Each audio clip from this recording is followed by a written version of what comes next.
ٹھٹہ ضلع کی تاریخ پر تھوڑی سی اگر روشنی ڈالیں تو بہتر ہوگا کہ ماضی میں ٹھٹہ سندھ ملک کا دارالحکومت رہا ہے، بالخصوص سما سومرا ارغون ترخان حکومت میں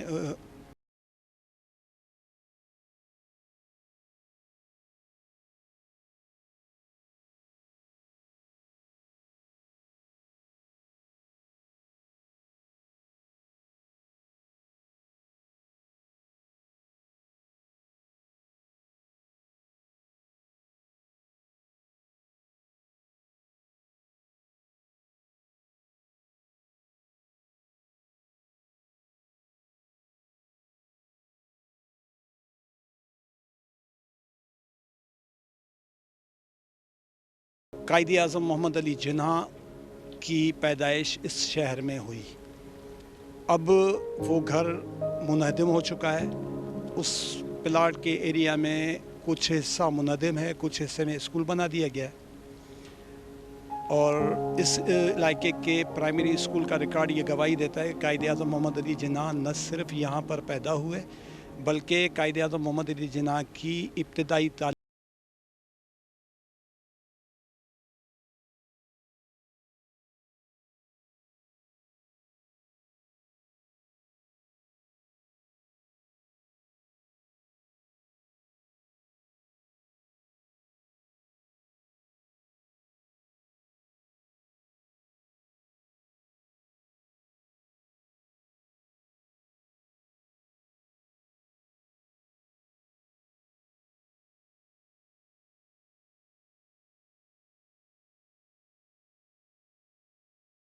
خالی حالت میں بند ہے۔ ہمارا آج کا یہ ولاگ جو ہے وہ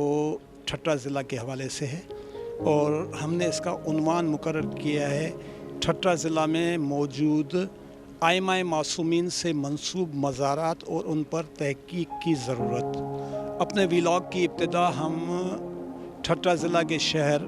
جھرک سے کر رہے ہیں، اس لیے کہ جھرک شہر کو یہ اہمیت حاصل ہے کہ بانی پاکستان قائد اعظم محمد علی جناح کی ولادت اس شہر میں ہوئی، اور جس جگہ ہم اس وقت موجود ہیں یہ آغا حسن علی اول کی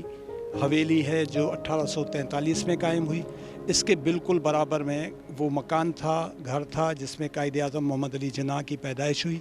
اب وہ گھر منہدم ہو چکا ہے، اور اس پلاٹ کے آدھے حصے میں اس کا ملبہ پڑا ہوا ہے، اور باقی حصے میں پرائمری اسکول کی تعمیر کی گئی ہے۔ اس کے بعد ہم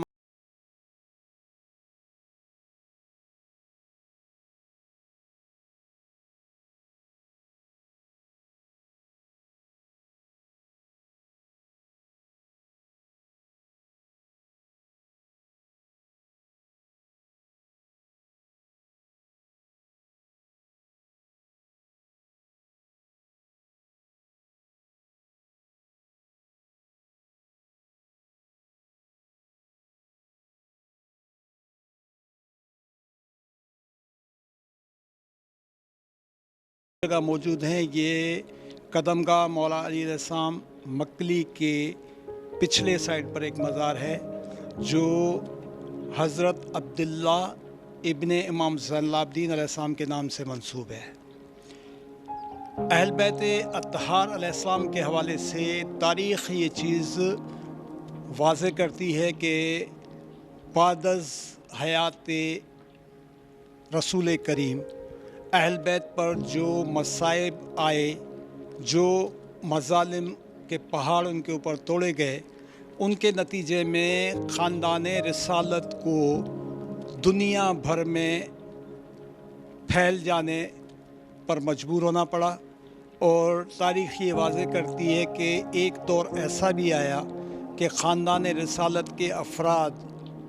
اس حد تک گوشہ نشینی اختیار کرنے پر مجبور ہوئے کہ انہوں نے جنگل، بیابانوں اور غاروں میں رہائش اختیار کی، اور انہوں نے تکیے میں رکھ کر اپنے آپ کو اہل بیت ظاہر کرنا بھی چھوڑ دیا، جس کے نتیجے میں ان کو دنیا کے مختلف ممالک میں جانا پڑا۔ تاریخ میں یہ چیز بھی واضح ہے کہ سندھ جو کہ خاندان اہل بیت کے ننہیالی خاندان کے حوالے سے مشہور ہے، اور سندھ کا تذکرہ हुजूर करीम सल्लल्लाहु अलैहि वसल्लम की ज़ुबान मुबारक से भी बार बार जारी हुआ,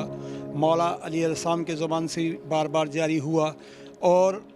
करबला के मैदान में इमाम हुसैन अलैहिस्सलाम का जब मकालमा हुआ है उम्र 7 से, तो उन्होंने ये कहा कि अगर मुझे शाम तक नहीं जाने दिया जा रहा, मदीने की जानिब भी वापस नहीं जाने दिया जा रहा, तो मुझे रास्ता दे दिया जाए ताकि मैं सिंध की जानिब जा सकूं। ये चीज़ वाज़े करती है कि अहल बैत अतहार अलैहिस्सलाम सिंध से कितनी मोहब्बत करते थे, और वो ये जानते थे कि सिंध में उनके चाहने वाले या उन पे जाने निसार करने वाले किस तादाद में मौजूद हैं। तारीख़ में ये तज़किरा भी सबूतों के साथ मौजूद है। बिलखुसूस अल्लामा मसूदी की किताब असबातुल वसिया में ये तज़किरा मौजूद है कि सिंध में सानिया है करबला के बाद 61 हिजरी में करबला का सानिया वक़ू पज़ीर हुआ, और सन 65 हिजरी में इमाम ज़ैनुल आबिदीन अलैहिस्सलाम के हुक्म से मुख्तियार बिन अबू उबैदा सकफ़ी ने ख़ानदान रिसालत के एक काफ़िले को, जिनकी क़यादत सैयदा रुक़ैया बिनते अली कर रही थी, और तारीख़ में यह तज़किरा मिलता है कि लगभग उस काफ़िले में 300 अफराद शामिल थे, जिन्हें करबला की ज़ियारत कराने के बाद मुख्तियार ने मालिक उश्तर के फ़र्जंद की निगरानी में बसरा से बरास्ता बहरी ग्वादर बंदरगाह तक पहुंचाया, जो सिंध में वाक़ थी। उस वक्त बलूचिस्तान और पंजाब का वजूद नहीं था, ये टोटल इलाका सिंध कहलाता था। बीबी ने आकर ग्वादर के बाद जो इलाका इस वक्त लाहौत लामकान के नाम से मशहूर है, रवायात ये बयान करती हैं कि वहाँ पर आके क़याम किया कुछ माह तक। उसके बाद उनकी तलाश में जो मुसलमानों का काफ़िला यहाँ पर आया, उनसे उनकी जंग हुई काफ़िले वालों की, जिसके बाद बीबी अपने चंद बचे हुए साथियों के साथ और मस्तूरात के साथ लाहौत लामकान से सेवन तक बरास्ता पहाड़ी पैदल पहुंची, जिसके बाद दरियाए सिंध से वो बहरी रास्ते के ज़रिए लावरा इलाके में पहुंची, जो उस वक्त सिंध में शामिल था और आज लाहौर के नाम से मशहूर है। और बीबी का वो मज़ार इस वक्त बीबी पाक दामना के नाम से मंसूब है। तो सिंध में मुख्तलिफ़ इलाक़ों में, मुख्तलिफ़ शहरों में आइमाए मासूमीन अलैहिस्सलाम के ख़ानदान से मंसूब अफराद की मज़ार मुबारकें हैं, जिन पे तहकीक की ज़रूरत इस वक्त भी मौजूद है। इसके अलावा इसी इलाके में कदमगाह मौला अली अलैहिस्सलाम मकली के अंदर चार दीवारी में एक मज़ार और भी है, जो हज़रत अब्दुल्ला इब्ने इमाम ज़ैनुल आबिदीन के फ़र्जंद का मज़ार है, जो इमाम ज़ैनुल आबिदीन के पोते हैं। वहाँ पर पहुँचकर हम उनके मज़ीद तारुफ़ के हवाले से आपको बताते हैं। इस वक्त हम पहुँचे हैं कदमगाह मौला अली अलैहिस्सलाम मकली। हमने पहले तज़किरा किया हज़रत अब्दुल्ला इब्ने इमाम ज़ैनुल आबिदीन के मज़ार शरीफ पर कि हम कदमगाह मौला अली अलैहिस्सलाम पर चलेंगे, और वहाँ पर उनके बेटे हसन अली इब्ने अब्दुल्ला इब्ने इमाम ज़ैनुल आबिदीन का मज़ार अक़दस है, वो आपको दिखाएंगे। इस वक्त हम कदमगाह मौला अली अलैहिस्सलाम के अहाते में मौजूद हैं। मेरे दाएं जानिब जलवागाह इमामैन मौजूद है, जिसके बारे में मशहूर तारीख़दान पीर हसामुद्दीन राशिदी अपनी तसनीफ़ मकली नामा में लिखते हैं कि सिंध में अरगौन हुक्मरानी के दौर में कुछ लोगों को यहाँ पर हज़रात मासूमीन की ज़ियारत का शर्फ़ हासिल हुआ, जिसके बाद इस जगह पे एक मकबरा तामीर किया गया और उसको जलवागाह इमामैन का नाम दिया गया। मेरी दाईं जानिब कदमगाह मौला अली अलैहिस्सलाम है। यहाँ ठट्टा में कदमगाह मौला अली अलैहिस्सलाम एक मकली में है, और दूसरी गुज्जो शहर के पास दरगाह शाह हुसैन सुल्तान के मज़ार के बाद पहाड़ी के ऊपर वाक़ है। मेरी पुश्त पर जो चार दीवारी नज़र आ रही है, इसके अंदर वो मज़ार अक़दस है जिस पर नाम लिखा हुआ है हसन बिन अली बिन अब्दुल्ला बिन इमाम ज़ैनुल आबिदीन अलैहिस्सलाम, और उनके कब्र के कुतबे पर जो पत्थर में कुंदा किया हुआ है उस पे 189 सन्ने हिजरी लिखा हुआ है। इसके बाद हम आपको ले जाएंगे अमीर पीर के मज़ार पर, जो झिरक शहर से 28 से 30 किलोमीटर दूर एक मज़ार है, जिसके बराबर में एक गार है। उस गार को मंसूब किया गया है आस्ताना मोहम्मद बिन अली अल मारूफ मोहम्मद हनफिया अलैहिस्सलाम। ये आस्ताना है, ये मज़ार नहीं है। और इसके लिए गुज़श्ता एक माह पहले मारूफ आलिम दीन अल्लामा हसन ज़फ़र नकवी साहब ने भी एक व्लॉग बनाया था, जो वायरल किया गया है। और हम इसके बाद आपको वहाँ ले जाएंगे और उस आस्ताना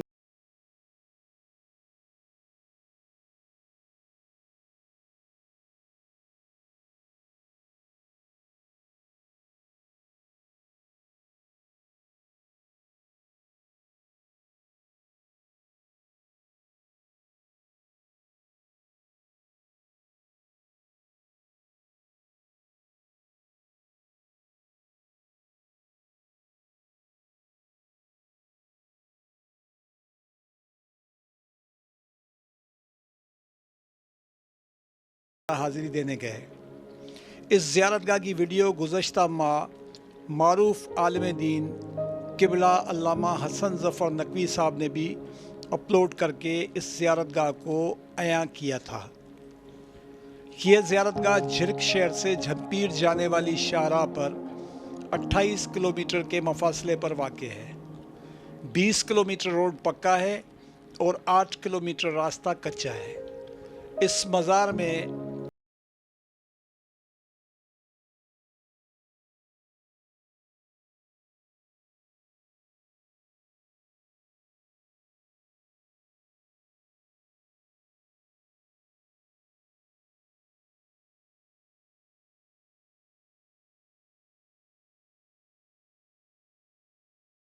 जनाब मोहम्मद हनफिया के नाम से मंसूब किया गया है। इस मंसूबियत में कितनी सदाकत है, इसकी तस्दीक तो हम नहीं कर सकते, लेकिन तारीख़ के ये हक़ाइक़ तो अपनी जगह मौजूद हैं कि जिस आले रसूल के लिए कुरान हकीम में ये हुक्म खुदावंदी सादिर हुआ कि कुल ला अस्अलकुम अलैहि अजरन इल्लल मवद्दत फ़िल क़ुरबा, यानी ए रसूल फरमा दीजिए अपनी उम्मत से कि मैं तुमसे इस रिसालत का कोई अजर तलब नहीं करता, सवाए इसके कि मेरे कुर्बा से मवद्दत रखो।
मकामात व मज़ारात मौजूद हैं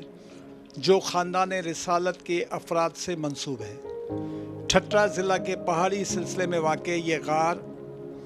और जनाब मोहम्मद हनफिया से मंसूब आस्ताना भी ऐसे ही मकामात में शामिल है। ये आस्ताना जिसके चारों अतराफ 8 से 10 एकड़ अराज़ी पर 4 दीवारी तामीर की गई है।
दरगाह शाह हुसैन सुल्तान पर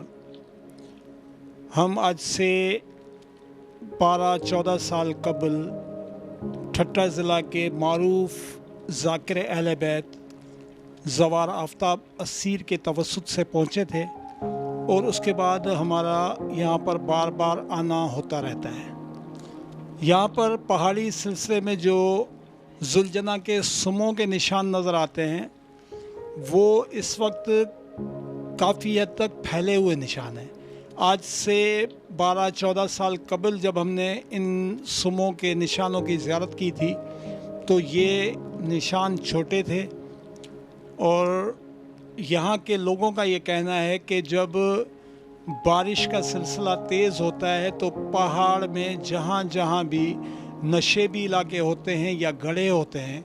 वहाँ पर पानी ठहर जाता है और पानी